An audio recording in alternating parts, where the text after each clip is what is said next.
Jai Shri Krishna.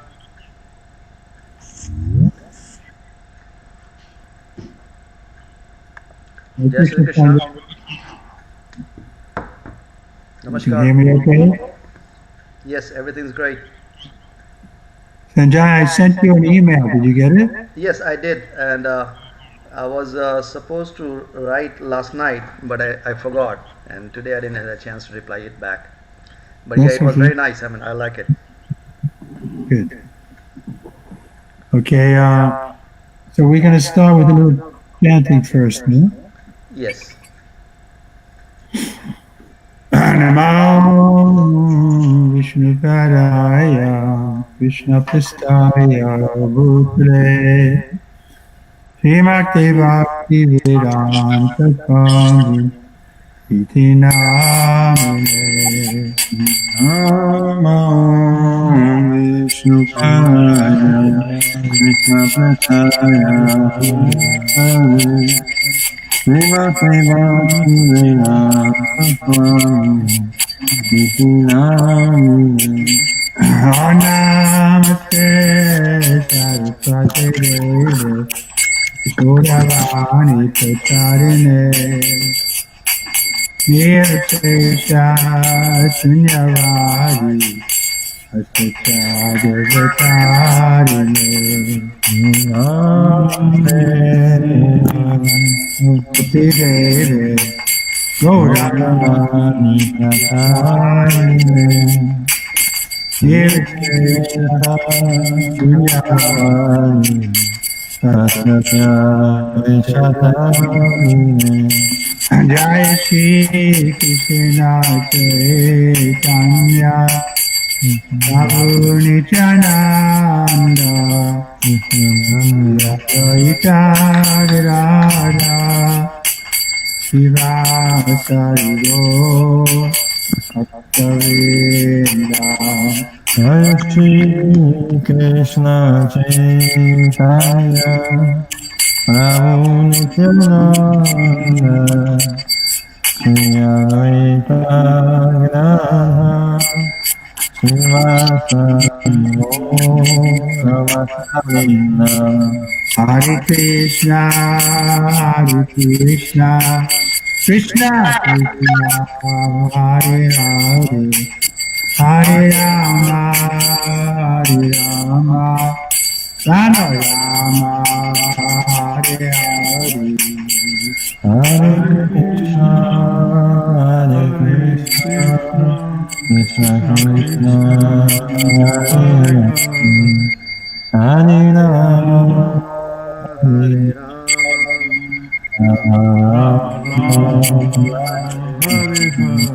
Hare Krishna Krishna Krishna Hare Hare Hare Rama Rama Rama Hare Hare Hare Krishna Krishna Krishna Hare Hare Hare Rama Rama Rama Hare Krishna Krishna Krishna Hare Hare Hare Rama Rama Rama Hare Hare Hare Krishna Krishna Krishna Hare Hare Hare Rama Rama Rama Hare Hare Hare Krishna Krishna Krishna Hare Hare Hare Rama Rama Rama Hare Hare Hare Krishna Krishna Krishna Hare Hare Hare Rama Rama Hare Hare Gautamanda. Anymore. Dayanand is here? Yeah. So you can help us with the reading, huh? Yeah. Okay, so today we're in Bhagavad Gita, chapter 9, text number 12. Last time we read chapter, I think I'll just read the translation for the last verse, which was chapter 9, text 11. There Krishna says, Avajanti Mamudha, the fools deride me when I descend in the uniform. They did not know my transcendental nature as the supreme lord of all that be. So here in this previous verse that we did last week, the the Lord is criticizing those who criticize Him. And God is a person. He has likes and dislikes. If you think that He's just like you, then He doesn't like that. It's like if the son thinks he's the same level as the father, then the father will think, who is this person? He should be respectful. So something like that, only more exaggerated, because God is so great and we're so small. So if we think that God is the same as us, then it's an offense, blasphemy. So today's verse, Mogasya Moga Karma no. We don't have the Sanskrit there? Mogasya Moga Karma no. Mogasya Moga Karma no. Moga Jnana Vichetasaha. Moga Jnana Vichetasaha. Rakshashim Ashiram Chaiva. Rakshasi Chaiva. Prakritim Mohinam Shvitaha. Prakriti Mohini. Translation: those who are thus bewildered are attracted by demoniac and atheistic views. In that deluded condition, their hopes for liberation, their fruitive activities, and their culture of knowledge are all defeated. Let's do it responsibly. Those who are thus bewildered are attracted by demoniac and atheistic views. In that deluded condition, their hopes for liberation, their fruitive activities, their culture of knowledge are all defeated.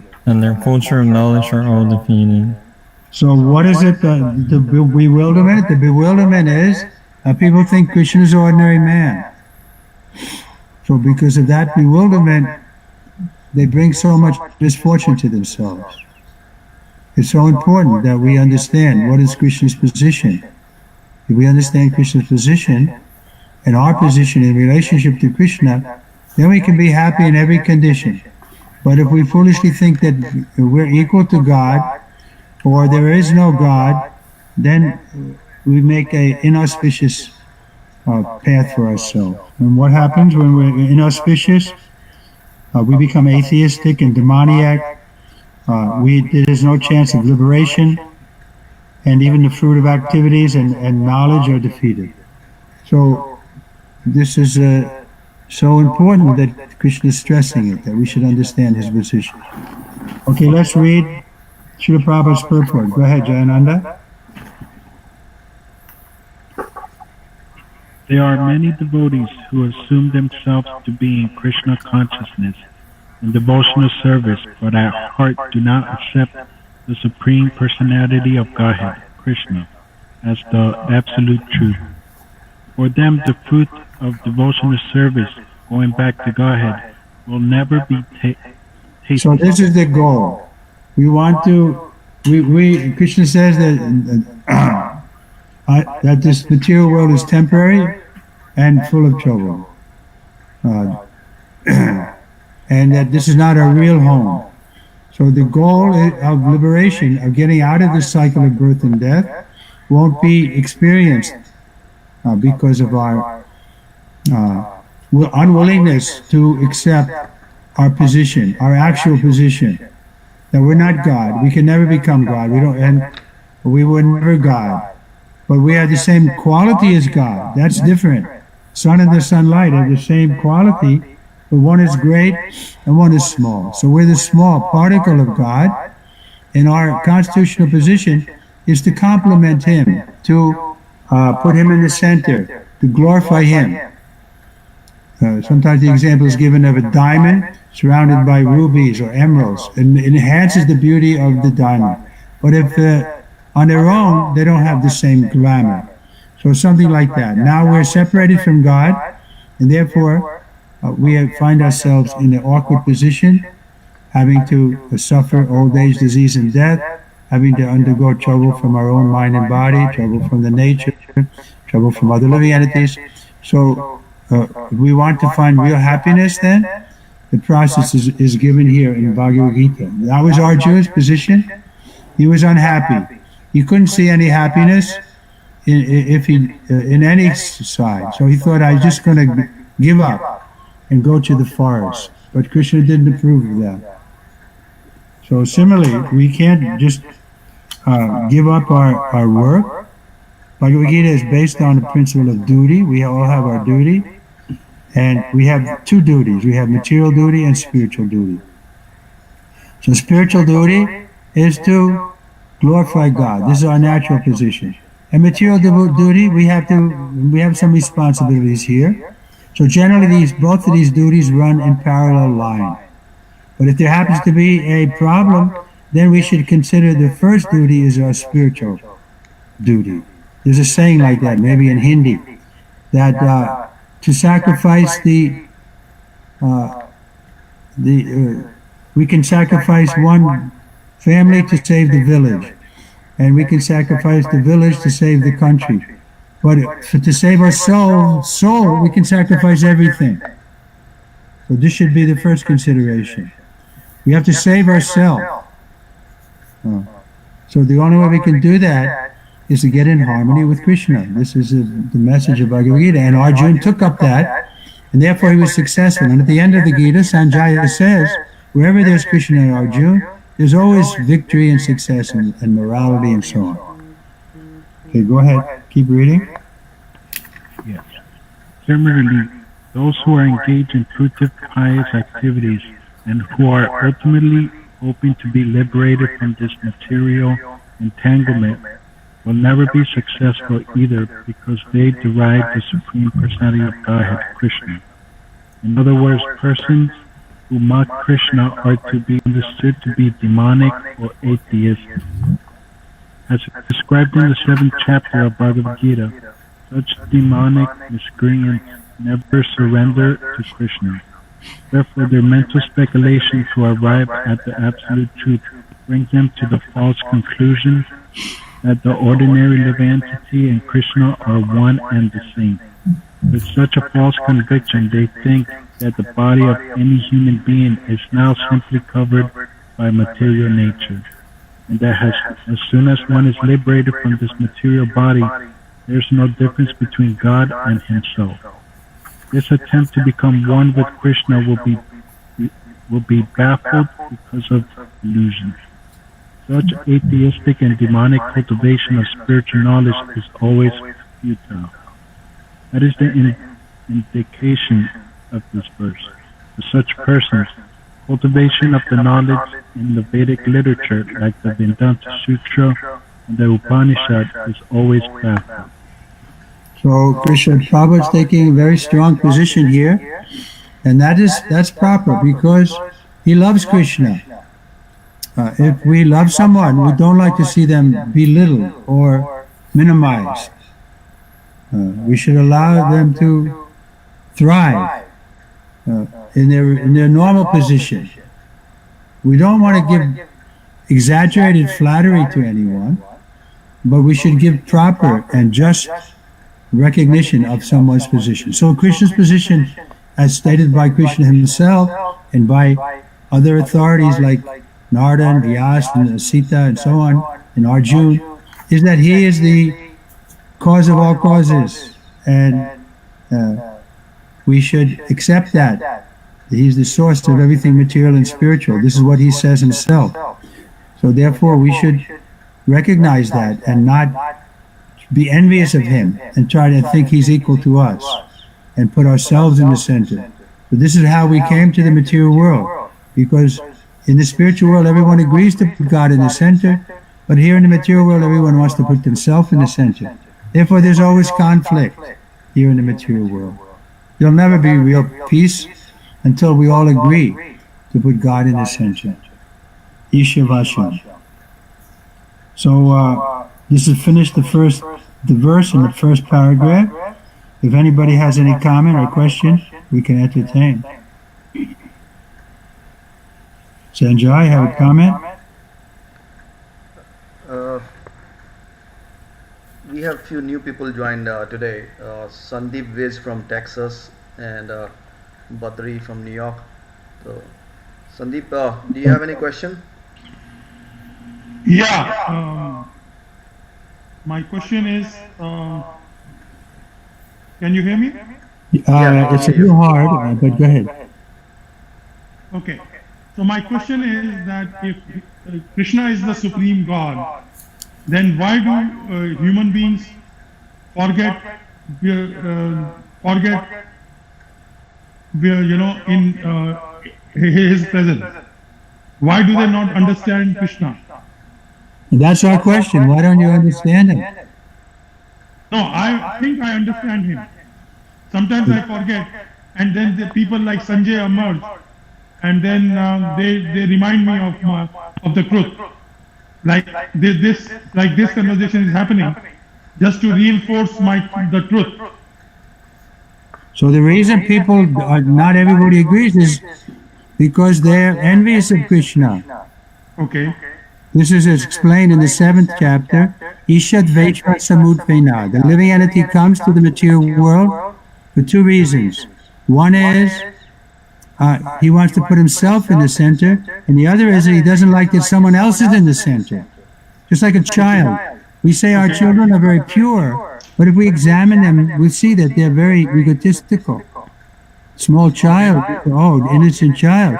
But if you look at their heart, you see that they're very much egotistical. Isn't it? Yes. Yes, so we have that disease, all of us. We're all born in that with that disease of wanting to put ourselves in the center. Okay. So that's why we were suffering here in the material world. Now the solution is, instead of putting ourselves in the center, we put Krishna in the center. Then we can get out of the material world and go back to the spiritual world where we have eternal life full of knowledge and bliss. So it's good you understand that.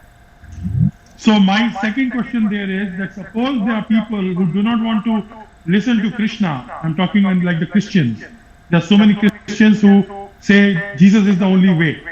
So my interpretation there is Jesus is Krishna, or Christ or Krishna is Jesus is a pedigree of Krishna.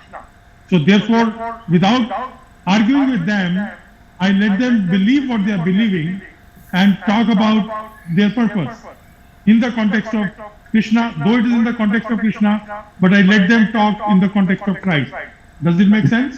Yes. Or no? It does. That makes sense, yes. There's no sense of trying to disturbing someone's faith. We just encourage them to be better Christians. Yes, correct. Thank you. Thank you. Okay, next paragraph. It is a great offense, therefore, to consider Krishna, the Supreme Personality of Godhead, to be an ordinary man. Those who do so are certainly deluded because they cannot understand the eternal form of Krishna. The Brihad Krishna Smriti clearly states, Yo Vaiti Bhautikam Deham Krishnasya Paramatmanaha Sasarvasmad Ahit Parya Srota Smarta Vidanataha Mukam Tasya Lokyap Api Sachilam Snanam Acharit. One who considers the body of Krishna to be material should be driven out from all rituals and activities of the Shruti and the Smriti. And if one by chance sees his face, one should at once take bath in the Ganges to rid himself of infection.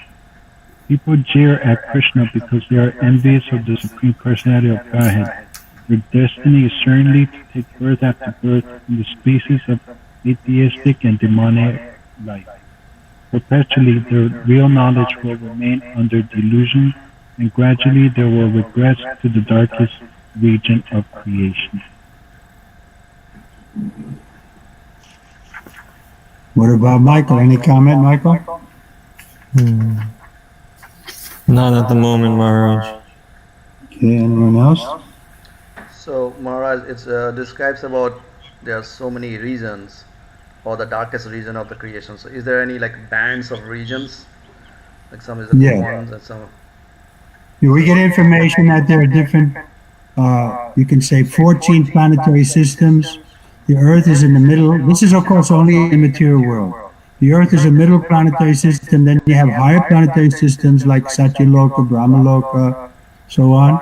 And then there's lower, like Patalaloka and so on, 7 lower and 7 higher.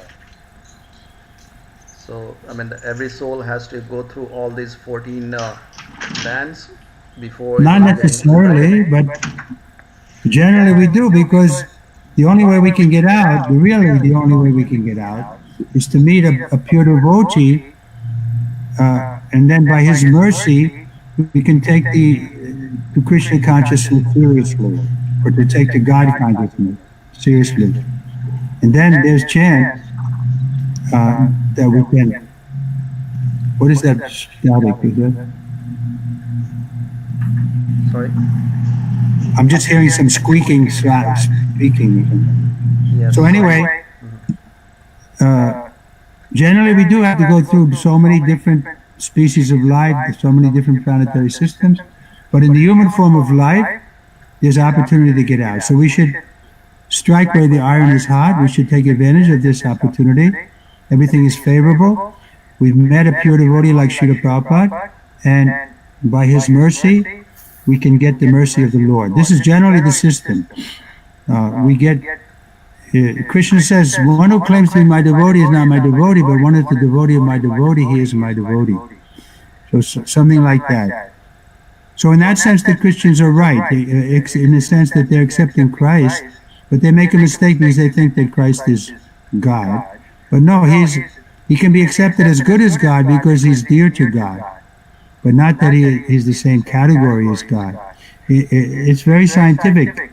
There's Vishnu Tattva, there's Jiva Tattva, and there's a material Tattva, or material energy. There's three basic categories. The Lord and his immediate expansions, the living entities who are innumerable, and material energy.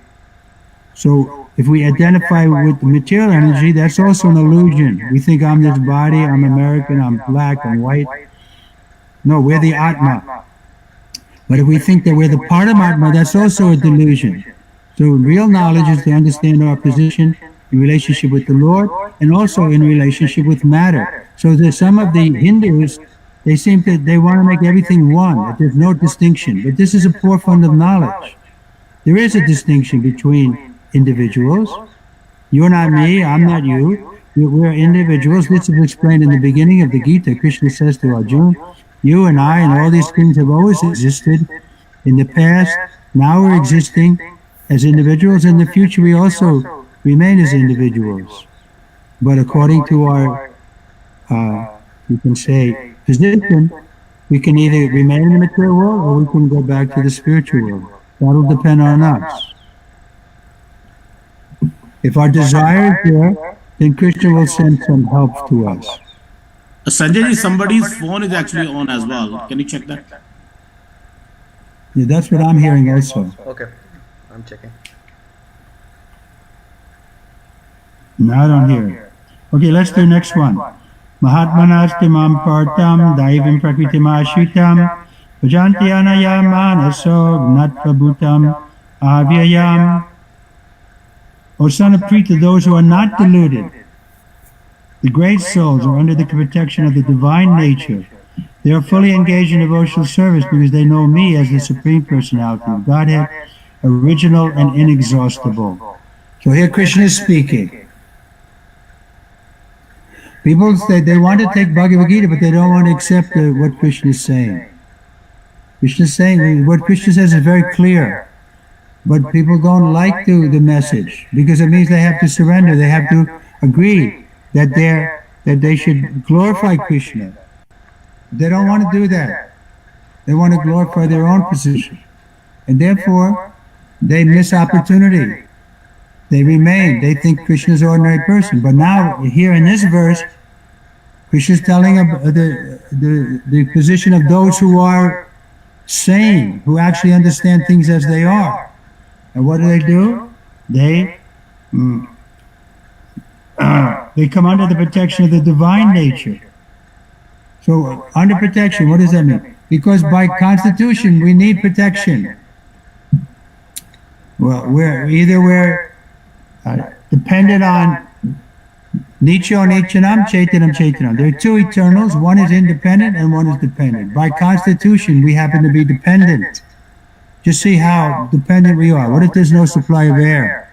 We're sitting here peacefully discussing philosophy. But what if the air supply is stopped? No, we're dependent on air. We're dependent on sunlight. We're dependent on so many things. We should declare our dependence. We shouldn't be, an illusion thinking we're independent. This is Maya, illusion. We're not independent. So we can either be dependent on some false thing, or we can be dependent on real shelter, which is Krishna. And so Krishna is glorifying those who are dependent on him. And what is the symptom? They're under protection of the divine nature. They are fully engaged in devotional service. They purport. Go ahead. In this verse, the description of the Mahatma is clearly given. The first sign of the Mahatma is that he is already situated in the divine nature. He is not under the control of material nature. And how is this effective? That is explained in the 7th chapter. One who surrenders unto the Supreme Personality of Godhead, Sri Krishna, at once becomes freed from the control of material nature. Michael, find it first. Go ahead. That is the qualification. One can become free from the control of material nature as soon as he surrenders his soul to the Supreme Personality of Godhead. That is the preliminary formula. Being marginal potency, as soon as the living entity is free from the control of material nature, he is put under the guidance of the spiritual nature. The guidance of the spiritual nature is called Daivi Prakriti, divine nature. So when one is promoted in that way by surrendering to the Supreme Personality of Godhead, one attains to the stage of great soul. So did you find that quote, Michael? Michael? Yes, sir. It's Daiviyesha Gunamayi Mama Maya Jurayaya Mame Vaye Prapadyante Mayam Etam Tarantite. Translation. This divine energy of mine, consisting of the three modes of material nature, is difficult to overcome, but those who have surrendered unto me can easily cross beyond it. So this is what's being referred to in this purport. Srila Prabhupada is referring to this verse that Krishna spoke in the 7th chapter. So this is the process. The Guru, he's always referring us to Shastra and to his Guru and so on. Sadhus. Just like Lord Jesus. We mentioned Lord Jesus' name. So we accept him as a saintly person. We don't think that he's God, but we think he's a saintly person. He's giving some good advice. He's saying we should love God with our whole heart, our whole soul, and our whole mind, and our neighbor as ourselves. And he's telling us how to pray. He says, Our Father, who art in heaven, hallowed be thy name. So it's clear there's two. There's the Father, and there's Christ who's telling us how to glorify the Father. Hallowed be thy name. So we say the name is hallowed also, Hare Krishna, or Govinda, Gopal. These are bona fide names of God, and by reciting them, by singing them with devotion, we're following Lord Jesus' commandment here. But people misunderstand. They think, they have a monopoly on God, and so they become sectarian. So we're not against Christianity. Mahatma Gandhi is supposed to have said something like that. I think Christianity is a wonderful religion, but I just haven't ever met a Christian, a real Christian. So we've met some very sincere Christians in our preaching mission, and we congratulate them. And I think their future is bright. If they put God in the center, then certainly they'll get closer to God. This is the process. But if you think you are God or you couldn't become God, many Hindus teach. I was taking a yoga class before I became to Krishna consciousness in 1968, 67. And the yoga teacher was saying to us, be still and know that you are God. And I was thinking, well, I never thought I was God, but maybe I should try it. But this is misleading. What kind of God is it that has to become God? God is already God. When we know from Krishna, from the very beginning, he was performing superhuman activities. He was lifting Govardhan Hill. He was appearing in front of his mother and father with 4 hands and so on. This is not mythology, this is actual history. Krishna was not an ordinary person, even from the beginning. So there's a distinction again. We should have to be careful not to think that we can become God somehow. So Daivihyesa Gunamayi, that means we agree to surrender to the divine nature. Daivihyesa Gunamayi. Okay, next. The Mahatma does not divert his attention to anything outside Krishna, because he knows perfectly well that Krishna is the original Supreme Person, cause of all causes. There is no doubt about it. Such a Mahatma, or great soul, develops through association with other Mahatmas, pure devotees. Pure devotees are not even attracted by Krishna's other features, such as the 4-armed Mahavishnu. They are simply attracted by the 2-armed form of Krishna. They are not attracted to other features of Krishna, nor are they concerned with any other form of a demigod or of a human being. They meditate only upon Krishna and Krishna consciousness. They are always engaged in the unswerving service of the Lord in Krishna consciousness. So this is what Krishna is saying here. Our spiritual master, of course, he's a staunch devotee of Krishna, but that was also Arjuna's position. Why was Arjuna chosen to hear Bhagavad Gita?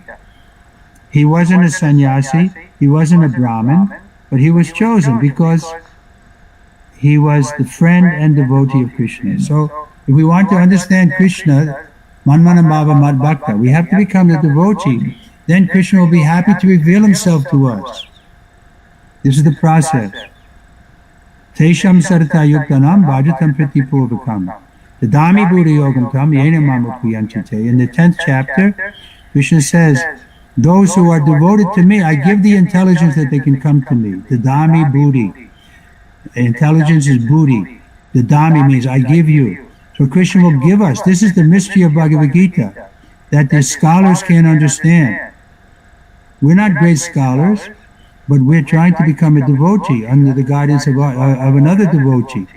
And so the secret of Bhagavad Gita will be revealed to us more and more because it depends on Krishna revealing himself. We can't storm the gates of heaven and force God to reveal himself. He's not our order supplier or our order that he comes under our order. But if out of love he agrees to be controlled. This is the nature of God. This is the nature of Krishna. We see in the Mahabharata how when Draupadi was completely helpless and surrendered everything to him, then Krishna supplied her unlimited sorrow. So this is the nature of Krishna, that he's controlled by his devotee. So devotional service is even stronger than God. But it has to be pure. And God is in our heart. He knows if we're coming to him for some motive, then he may give us that thing that we want, but he won't give himself. But to his pure devotee, he gives himself. He becomes the chariot driver for Arjuna. Why? Because Arjuna is his devotee. We have to have that faith. If we give everything to Krishna, if we surrender fully to him, then we'll always be you come out better. There's so many stories like that. Like Dhruva Maharaj from the Srimad Bhagavatam. He wanted to have a kingdom greater than his grandfather even. So he went to the forest to look for God. And with the mercy of Narada Muni, his spiritual master, and within 6 months he saw God. But then he realized, I came here with some motive, but now I see that was foolish. It was like broken pieces of glass. But I found a diamond in you, my Lord. So this is the mood of the devotee. At the beginning he may have some material motive, but gradually it becomes a loving affair. And the devotee is always thinking how he can please the beloved. And the Lord is always thinking how he can please the devotee. So there's like a transcendental competition from both sides. It's very sweet and becomes more and more relishable as we surrender more and more. I have a question. Yes, sir. So, I completely understand that if you have a devotion of the purest form, Krishna listens to you or Krishna responds to you. As your attitude is towards Krishna, so is the attitude of Krishna towards you. Now, I think that this relationship cannot be put in words. Means my devotion to Krishna, I need not even talk about it. I need not even share it with somebody, and just be in awareness of Krishna. In Krishna consciousness, I'm doing my work I'm doing my duties, and I'm still in surrender to Krishna. Does it make sense? Not fully, because Krishna says in the Gita, those who claim to be my devotee are not my devotees, but those who are devotees of my devotees. Therefore, he said, they're actually my devotees. Therefore, he says in the 4th chapter, just try to learn the truth by approaching his spiritual master, inquire from him submissively, render service unto him. The self-realized soul can impart the knowledge unto you because he's seen the truth. So this is the system that Krishna has given us. It's called Parampara. When he spoke this Bhagavad Gita because he thought this Parampara system has been broken. We see in the 4th chapter, he says, Evam Parampara Praptam Imam Raja Sayo Vidu, that the system of knowledge has been broken, so therefore I'm coming again to reestablish it. And he makes Arjuna the first one to hear it. And so this is the process. We shouldn't speculate and think, okay, what I'm doing now is pleasing to Krishna just because I feel it.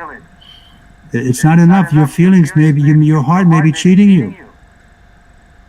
No, okay. So there are 3 relationships you can have with Krishna.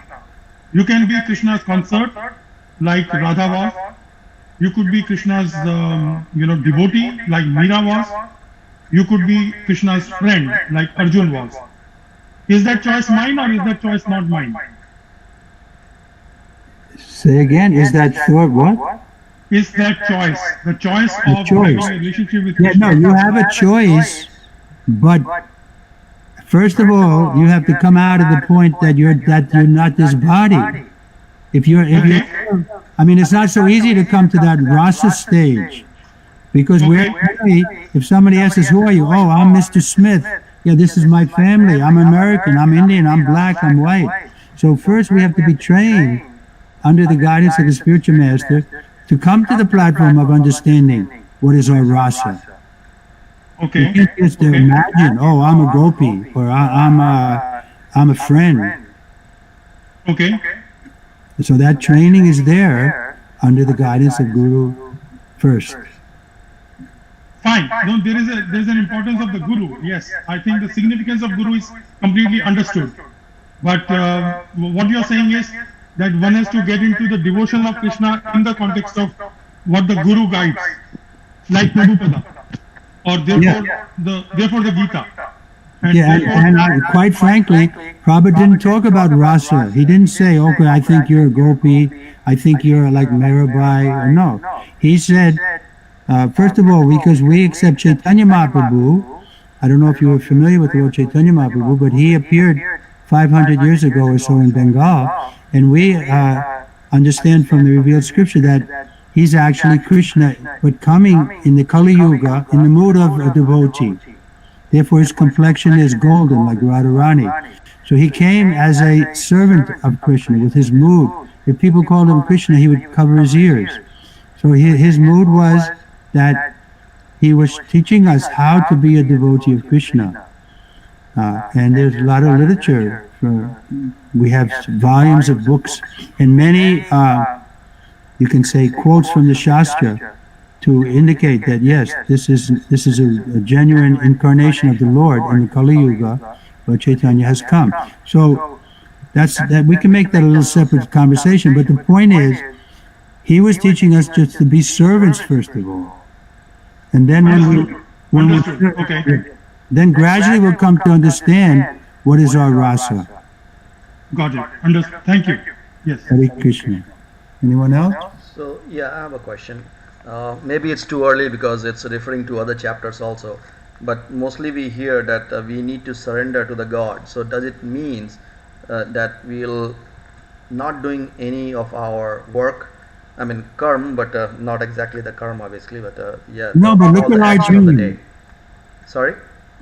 Arjuna didn't give up his will. Correct. Well, So, what is somebody the has to exact explain meaning? that. Why is that feedback coming? My Arjuna, microphone. Krishna never told Arjuna to stop his work. Rather, he encouraged him to work, but in the spirit of devotion. Yes, that's correct. So, how we can properly understand the meaning of surrendering to the God, still will be doing our work. Yeah, that's why the Guru is required to help us with that. And Shastra is also there. Just like we're quoting the Shastra. Shastra is Bhagavad Gita. So we have from the Bhagavad Gita that Krishna says, whatever you do, you can do it for me. Yat karoshi, yat shadhasti, yat sahoshi dadasi, yat tapasyasi kunteya, tat guru shamanarpanam. We find that in the 9th chapter. We're going to be reading later on in this chapter, text 27. Michael, you can find that verse? 9:27. Krishna tells Arjuna that anything you can do for me.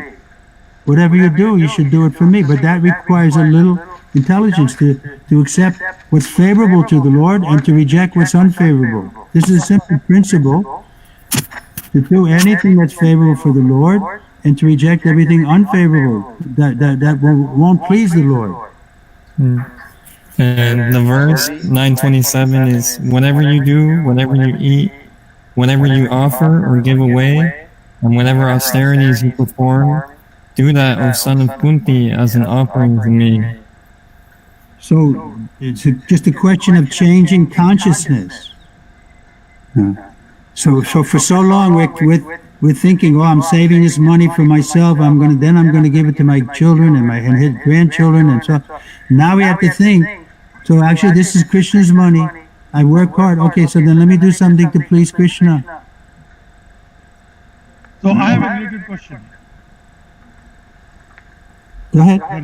The related question is that, see, if suppose I've got pressure to do work and my work is anyway devoted to Krishna, devoted to Krishna consciousness and devoted to Krishna, then suppose I am not able to even attend this lecture, is that okay? Because there might be a priority at some point of time when I am trying to prioritize between attending this satsang versus doing my work, which is also devoted to Krishna. Is it okay to focus on the work and again, therefore we need help from Guru and Sadhu. Not only Guru, but Sadhus will tell it. Just like sometimes Srila Prabhupada used to say, okay, now 10 o'clock in the morning, let's see if any checks came in the mail. So in other words, morning especially, at 5 o'clock in the morning, we shouldn't be working, hard labor like the foam coming from the mouth, like a horse. Okay. We should be, practical. Okay, I have to work, but not so much work that I can't have time for chanting Hare Krishna or reading the Shastra and understanding who I am and what's the real meaning of life. So that, especially morning, should be devoted for spiritual things. So sometimes we do have to work at late at night, just like sometimes when we were preaching in India, we would go for programs and meet people at their house at 10 o'clock at night and so on, and so in the morning it was a little difficult, but so we adjusted, common sense. We're not against common sense, but it shouldn't be that every night you have to work late. Get another job. That makes sense. Okay. Yeah. So one is to use discernment, wisdom, and common sense. Common to be able sense. to take Yeah. choices. All Thank right. you. Sanjay is a good man. Yeah, he's a good man. So we don't have a parampara like it used to be during the Mahabharata time. So in this world now, it's very hard to find the guru or some authentic source of knowledge. So what is the way? I mean, can we just be like Mira chanting out, and God will automatically show us the way to find the source of knowledge, or in this present world, how we can find that? But Very good Prabhupada question. created so many gurus. And Prabhupada said that the shortage is good. We should have thousands of gurus. It's not such a difficult thing to become guru. Sometimes he gave the example of the postman. He's delivering something very valuable, but he's only delivering without adding or subtracting. So Guru's role is simply like that. He's just representing what Krishna says. He's not adding or subtracting. He's just representing. Then he's a representative. Then he can be accepted as somebody who can help us. And there are different kinds of guru. There's Shiksha Guru, there's Diksha Gurus, there's Padmanabhacharya Guru, the one who introduces us to Krishna. So I don't see any shortage of guru. It says when the disciple is ready, Krishna will send a guru, yes. So we should... that's the saying. When the disciple is ready, the teacher appears. Yes. Yes. Thanks. Sanjay, you can take Diksha from Maharaj and he can be your guru as well. Snahi, come on, Sanjay. So first we'll take a diksha from Janji. Yes, sir. Let's go slowly.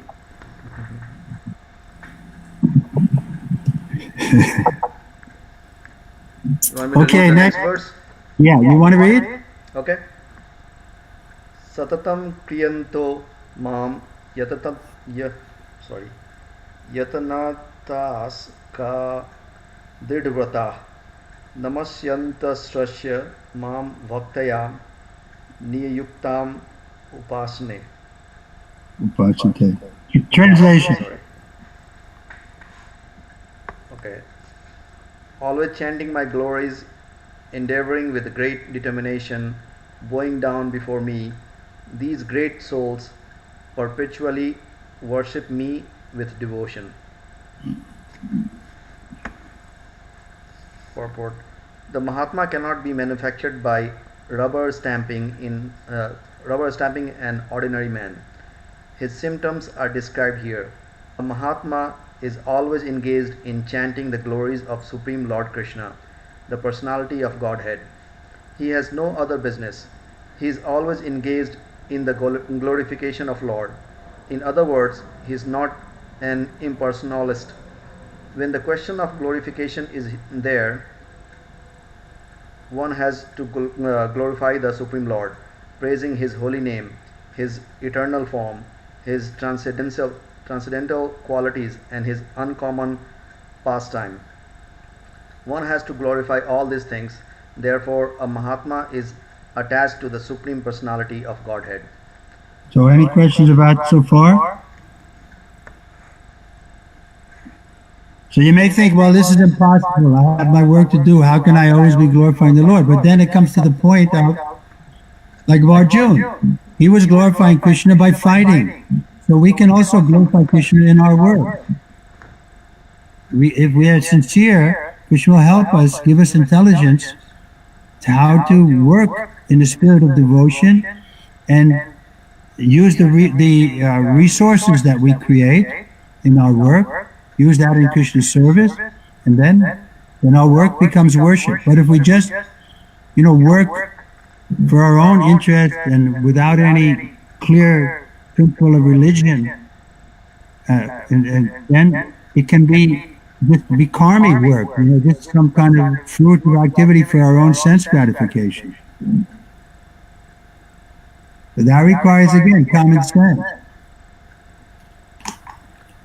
One who is attached to the impersonal feature of Supreme Lord, the Brahma Jyoti, is not described as Mahatma in the Bhagavad Gita. He is described in a different way in the next verse. The Mahatma is always engaged in different activities of devotional service, as described in the Srimad Bhagavad Gita. Hearing and chanting about Vishnu, not a demigod or human being. That is devotion. Shravanam. Savanam, Kritanam, Vishnu, and what is that? Samaranam. Remembering him.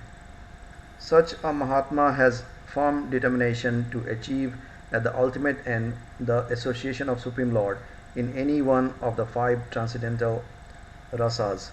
To achieve that success, he engaged all activities, mental, bodily, and vocal, everything in the service of Supreme Lord, Sri Krishna. That is called full Krishna consciousness. So again, This is the goal. So in the beginning, we're not going to be at that level. There are four kinds of people come to Krishna. So those who are inquisitive, those who are seeking knowledge, those who are in distress, those who want money, they may come to God. So in the beginning, we may not have that pure motive as being described here, but by associating with others who have a pure motive, just like we had a chance to associate with Srila Prabhupada. So we saw that he wasn't, he didn't have any separate interest except to glorify Krishna, but everything came to him. He wasn't worried, he wasn't in anxiety about anything. Rather, we wanted to be like him because he was so jolly. From the core of his heart, he was happy. And so we were thinking, boy, I would like to be like that. And even he was an old man, but he was still full of life and enjoyed life. It wasn't some drudgery that he was doing. He was starting a spiritual master, and he was a spiritual movement, and under the guidance of his spiritual master, and he was feeling always enlivened by that work. It wasn't ever a mechanical thing or a drudgery. He was doing it out of love, and Krishna was reciprocating with him, and he was sending us to him. So many of the disciples came to Srila Prabhupada because they could sense that he was giving something. He didn't come to take something, he was giving. He was always giving us more than we could possibly give him. And so we were enlivened to be with him and to associate with him and to please him. I remember thinking consciously, but making him happy gave me the greatest feeling, because he wasn't, you couldn't just flatter him. If you did something that substantial, that was pleasing to Krishna, then he would appreciate that. And then you would feel very satisfied in your heart, because you knew it was genuine. It wasn't a bluff. It wasn't trying to, cajole you or win you over by some flattery. And so it was so exciting to be with Srila Prabhupada because of that quality. He was so dynamic. And sometimes he would chastise us too, to correct us, but there was never a feeling that he was malicious or trying to, prove that he was better than us, but it was only done to correct us. Now, of course, not everybody could see that. Some people left. Not everybody could stay. But I was somehow fortunate I could stay because I saw that his mood was to help us. There was never any ill motive there. And so he did help us. And sometimes the best way he helped us with strong words. He chastised me on a number of occasions. And I needed that because I was proud, American, and we were the best country, we were the best, and I was a young man, and so I needed to be brought to my senses by Srila Prabhupada to become a little humble, to understand that, what is my claim for being so proud? Why am I proud? What is my position? I'm also in this material world. I also have to grow old, become diseased, and die. Well, why am I so proud of my culture or my birth? And so he made us humble, an old Indian man, but he brought those Americans to his feet, and we were happy to be at his feet.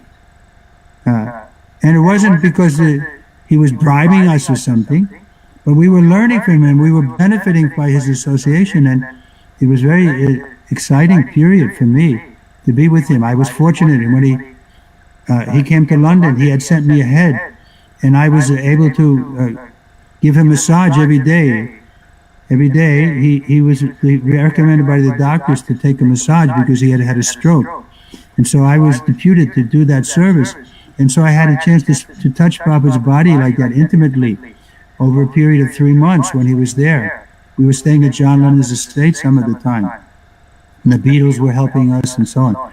So it was a very dynamic time, and I learned so much being with Prabhupada. And sometimes he criticized me or he chastised me. I'll give you a quick example. Yeah, we had done for the first time a program in London, a big program, public program, and many Indians came. In London there were many Hindus were there. So some of them were quite, you can say, contrary. They didn't accept. What about Lord Shiva? What about like they were in public hall. they were challenging Prabhupada. And at one point, Prabhupada spoke very strongly. He told one man who was interrupting, standing up, he said, "Sit down, you are nonsense." And so we never saw Prabhupada in that mood of so bold, because he was very humble. But there he was in a public meeting, chastising people. And so the next day I was giving a massage, and I was thinking to myself that Prabhupada was so powerful, and I was thinking, this is what I was thinking, that Srila Prabhupada, you and I, we could take over the world. And I was massaging him and talking, and it's like, it was a series of lectures. He was going to speak again, so I was thinking like I was getting him in shape for another knockout performance. I was like massaging him, getting him ready for, and suddenly he said to me, "No!" And my hands like froze on his body. And then he spoke with another voice, just like a child, away in his heart. He spoke very simply. He said, "I am just a humble servant." And I felt so impure to be allowed to touch him, that he was such an aristocrat and so pure. And I was just an ordinary person. And somehow I was given that chance to speak, to touch his body. And I really, by right, I didn't have a right to touch his body. It was only by his mercy that he allowed me to touch his body like that. And that I had to be very careful to understand that his actual position. And it wasn't artificial. When he said, "I am just a humble servant," he was really saying that. It wasn't some kind of bluff or something. And how is it about? Because he was thinking of his spiritual master, and he was thinking of Krishna. So in that relationship, he is a humble servant. He was a humble servant. And that's how he thought of himself. And so therefore, he could accomplish so much.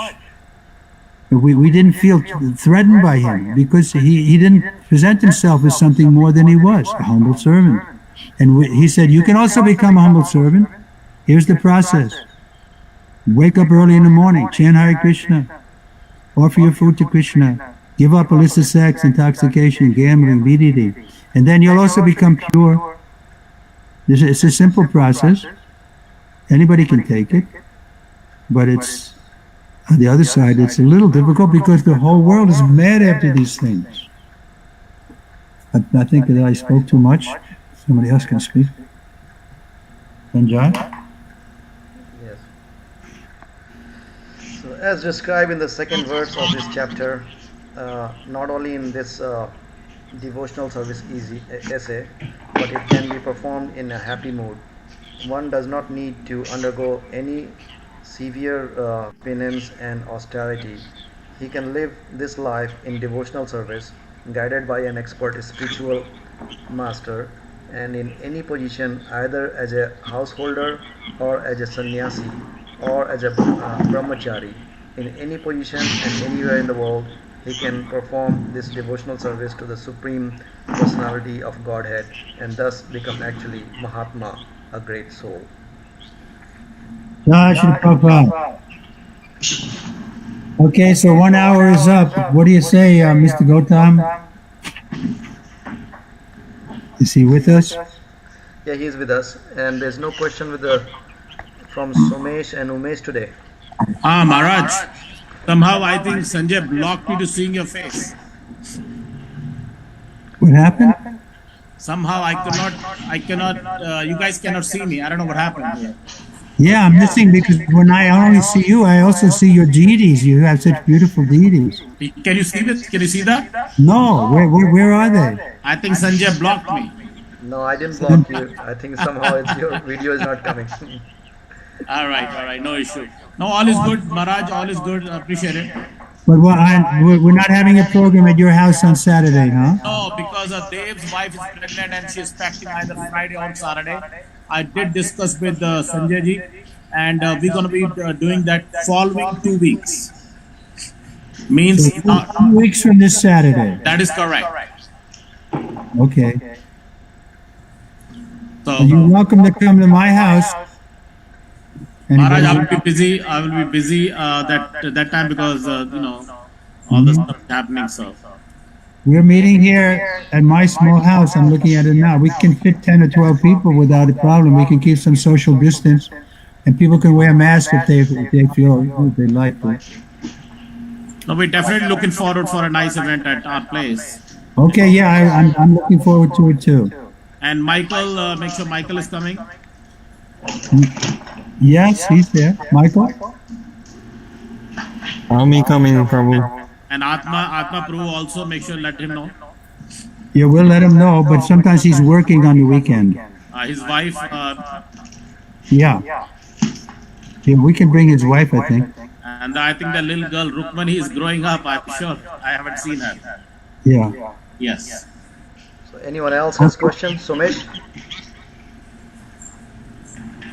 Yeah, any other questions? Yeah, actually, I had a question. There you are. So my question is like, so just like there is a material, we are in the material body, and then we are in the spiritual. When we are in, we move to the spiritualness. Can we come back to material? Like if if we go in Krishna conscious and move to the next level, I would say, which is that question was asked to me today, actually. Yeah, we can come back, but we won't want to. Just like, I'll give you an example. When I was growing up, I was eating a lot of meat, but I have no attraction for that now. I mean, absolutely none. I've been a devotee for over 50 years, and I've been eating this Krishna prasadam, wonderful food, and if somebody offers me a hamburger or something, I have no attraction because I find that this food is so much nicer. So in the same way, Krishna consciousness is so nice that you won't want to go back to the other kind of living, other kind of way of thinking, of putting yourself in the center. Putting yourself in the center always leads to anxiety because you don't belong in the center. So it's an artificial position, and it won't make you happy. So once we come to Krishna consciousness, we won't go back because this Krishna consciousness is so nice. That's all right? Got it. So it is possible, but why would anybody choose that? That's right. Got it. Okay, anyone else? So basically, once you have tasted the nectar of Krishna consciousness, you do not need anything else. Correct. But again, it's not mechanical. It's not hackneyed. It's not. Everyone has their own relationship with Krishna. So you have to develop. So you mentioned that earlier about rasa. So that will be there. We don't deny that. But we just don't want to artificially imagine that we have some relationship which is just, maybe a mental concoction. But each one of us ultimately has our own way of dealing with Krishna, and nobody else has it. You have your own individual relationship with God. No, I understood. You said the first thing is you said first learn. So once you learn, then you get to rasa. Don't jump the gun. Yeah. Thank you. Yes, thank you. Anyone else? Okay, we'll stop here. Thank you. We're looking forward to seeing you all again. Hare Krishna. Hare Krishna. Hare Krishna. Hare Krishna. Hare Krishna.